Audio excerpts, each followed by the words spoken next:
En el Yu-Gi-Oh, para entender algunos aspectos al crear una baraja, es necesario conocer la finalidad de ella y al grupo al que pertenece. Estos grupos a veces son por la misma naturaleza de la baraja y otras veces es por el enfoque que el mismo jugador le da al crearla. Al hacer este tipo de videos en este canal es para crear un punto de referencia a la hora de buscar información, así que es menester para mi persona crear contenido sólido con la información necesaria para poder entenderlo fácilmente.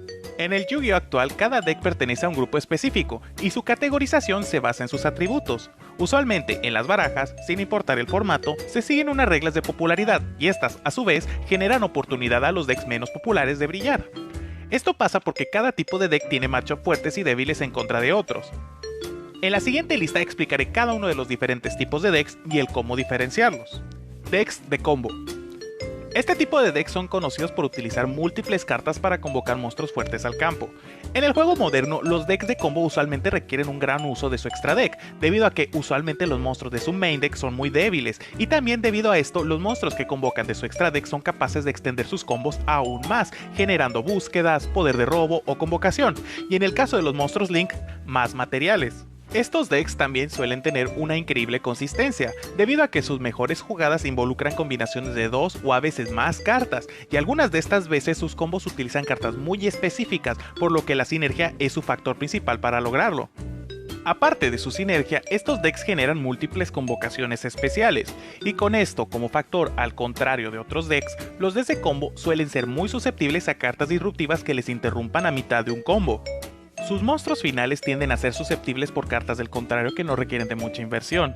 Ese tipo de interacciones con el oponente suelen derivar a que se hagan intercambios desiguales, como por ejemplo cambiar todo el campo de 5 monstruos del oponente por solo un Torrential Tribute. Por esta razón, los decks de combo eligen empezar la partida para tener una mayor probabilidad de éxito sin ser interrumpidos. Unos ejemplos de estos decks son DDD, Infernity, Karakuri, decks Quasar o centrados en Lynx y Synchro. Decks Agro. Este es el hermano de los decks de combo, ya que comparten varias similitudes. La mayor diferencia radica en su mismo nombre, dado que agro significa agresivo. Este tipo de decks son conocidos por su alta frecuencia de OTK y su capacidad de remover cartas del campo o volverlas inútiles. Los decks agro modernos utilizan monstruos con una gran cantidad de ataque y efectos de autoprotección, haciendo varias cartas defensivas del oponente, si no es que todas, inútiles contra ellos. Desafortunadamente, los decks agro suelen ser cañones de cristal y usualmente no están preparados para juegos largos ni lentos, debido a que sus recursos para hacer combat o recursos defensivos son muy pocos. Por estas razones, los decks agro tienden a querer jugar segundo para tener mayores oportunidades de éxito. Este mismo tipo de baraja también tiende a tener problemas contra barajas más versátiles y con jugadas iniciales más consistentes, ya que como bien saben, no todos los campos se pueden romper y esto es el problema más grande para los decks agresivos. Algunos ejemplos de este tipo de deck son Mirmail, Cyber Angel, Blue Eyes y Shadow. A continuación hablaré sobre el conjunto de decks denominados anti-meta. Hablo de las barajas Control, Stall y Stun. Siempre ha habido muchas diferentes opiniones al respecto de si son dos categorías o solo es una, debido a que muchos jugadores están de acuerdo que no son tres tipos diferentes y solo es uno. Yo estoy del lado de que son tres diferentes categorías y daré mis puntos del por qué son diferentes explicando cada uno de estos tipos.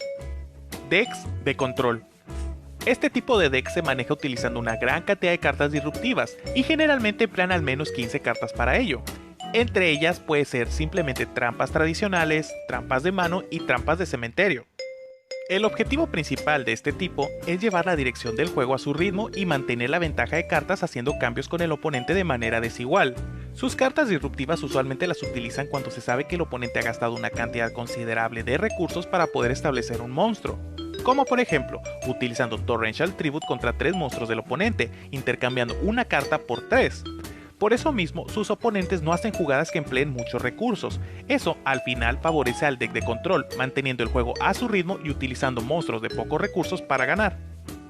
Los decks de control modernos utilizan una gran variedad de monstruos jefe para cubrir y hacer counter a las debilidades suyas o del oponente. Algunos ejemplos de decks de control son Six Samurai, Fairy Counter, Burning Abyss, Paleozoic, Hat, etc. Decks Stun. Esta es la variante proactiva de los decks de control, cuyo objetivo principal es no dejar jugar Yu-Gi-Oh al contrario. Para llevar a cabo esto, utilizan cartas que limitan las opciones del oponente. Estas cartas usualmente son denominadas floodgates, y cuyo objetivo es no permitir realizar ciertas acciones o mecánicas. Estas cartas usualmente son trampas continuas y monstruos de efecto continuo, como lo son Skill Drain, Macrocosmos, Vanisher of the Radiance, Necrovalle, Evilsward Ophion, etc. Esa es la mayor diferencia entre los decks Stun y Control, que los decks Stun son preventivos y proactivos, y los decks de Control son reactivos y calculadores. Algunos ejemplos de barajas Stun son Evilswarm, Girgia, TG, Greykeepers, etc. Decks Stall. Este es el hermano pequeño de las barajas Stun y de Control. La finalidad de este tipo de barajas es reducir en extremo el ritmo de juego y generar una mayor cantidad de turnos, a veces absurda. La mayoría de los decks Stall se enfoca en el control de la Battle Phase, limitándola o haciéndola inútil, todo esto con el objetivo de conseguir recursos para su objetivo principal.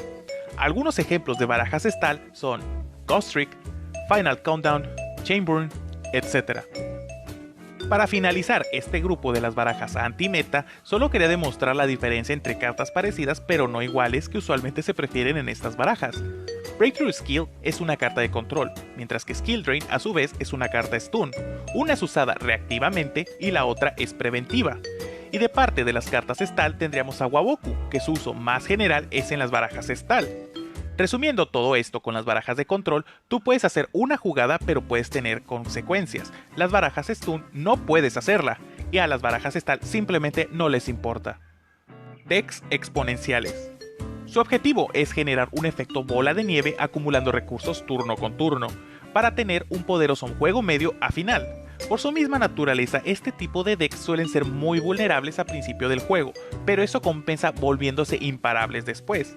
Este tipo de barajas casi siempre se basa en diferentes motores de cartas, y a veces estos motores son tan simples como ir agregando una carta de su baraja turno con turno.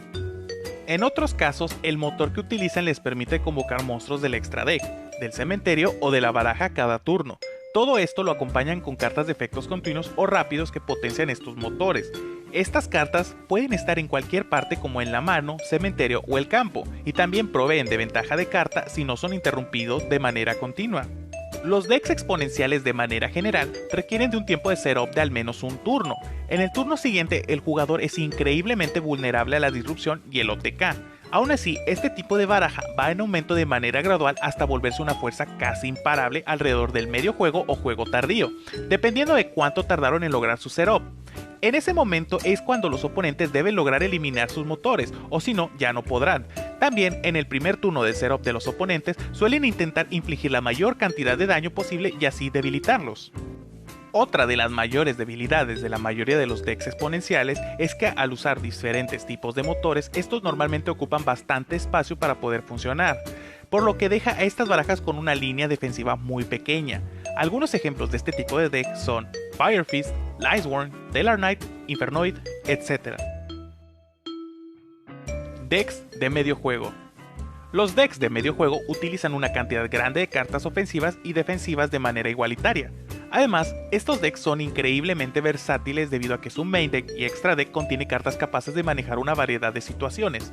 Estos decks contienen un nivel moderado de búsqueda y disrupción junto con bastantes opciones para medio juego y juego tardío, como los decks exponenciales, aunque estos decks tienen la capacidad de pasar de jugadas básicas hasta convocar monstruos poderosos cuando lo necesitan.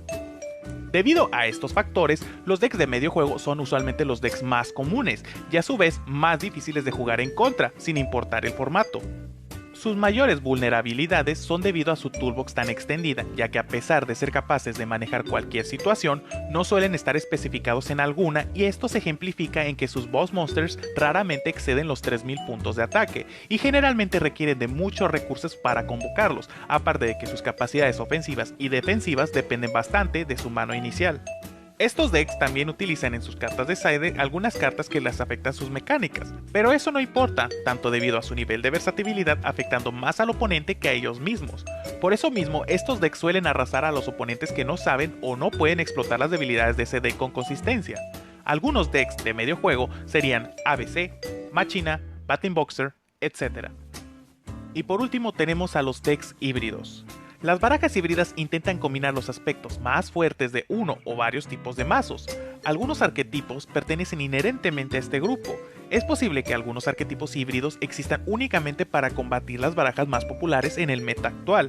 Las barajas híbridas generalmente parecen más a un tipo puro al inicio, con toques de otro tipo mezclados. Por ejemplo, las barajas híbridas agro pueden incluir elementos de control para limitar la respuesta de un oponente. Las barajas híbridas creadas no por arquetipo tienen el potencial de existir como algunas de las barajas más poderosas y difíciles de combatir. Por ejemplo, Teledad. La explotación de efectos de cartas de maneras distintas a su propósito original a menudo son características típicas de las barajas híbridas creadas por jugadores, como por ejemplo Metalfo Yangtze. Estas barajas usualmente pueden parecer como una bestia imparable. Sin embargo, los híbridos tienen problemas contra mazos puros del mismo tipo. Por ejemplo, es probable que un mazo híbrido de agro y control sea más lento y menos consistente que un mazo de agro puro. Para sus oponentes, el Scythe es la mayor opción en términos de inhabilitar híbridos. Esto se debe a que la mayoría de los híbridos incluyen cartas en su main deck que mitigan sus debilidades. Por lo tanto, es importante considerar los principales objetivos del mazo y explotar cualquier debilidad que exista debido a los problemas inherentes de una construcción híbrida.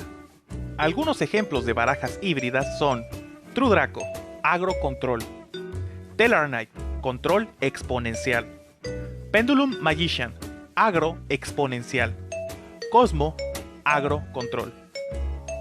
Pero, hablando de ventajas y sabiendo que Yu-Gi-Oh! A veces se asemeja más a un juego de piedra, papel o tijera, a continuación hablaré de sus matchup. Combo tiene una ventaja contra las barajas midrange debido al poder que despliegan en los primeros turnos, mientras que las barajas anti-meta suelen ser su kriptonita, dado a su susceptibilidad a la disrupción. Los decks anti-meta son superiores contra los decks exponenciales y de combo, y a su vez los decks agro, debido a su capacidad de inutilizar y o remover cartas del campo, vuelven inútiles los propósitos del deck anti-meta. Los decks agro, a pesar de su ventaja contra los decks exponenciales y anti-meta, no pueden mantener juegos lentos y largos, por eso midrange los supera. Los decks de medio juego o midrange, con su ventaja sobre los agro, es usual que no logren superar a los decks exponenciales y de combo.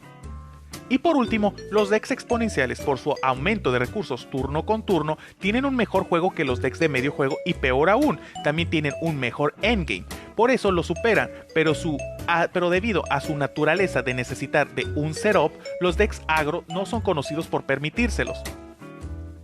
Realmente espero que con este video les haya ayudado a comprender más de este juego. Les recuerdo que cualquier duda que tengan pueden escribirla en la caja de comentarios y con mucho gusto la responderé. También en la descripción están mis redes sociales, los cuales los invito a unirse, ya que sea que jueguen Duel Links o el formato físico, ahí soy muy activo. Por mi parte es todo por hoy y nos veremos en el siguiente video. ¡Saludos!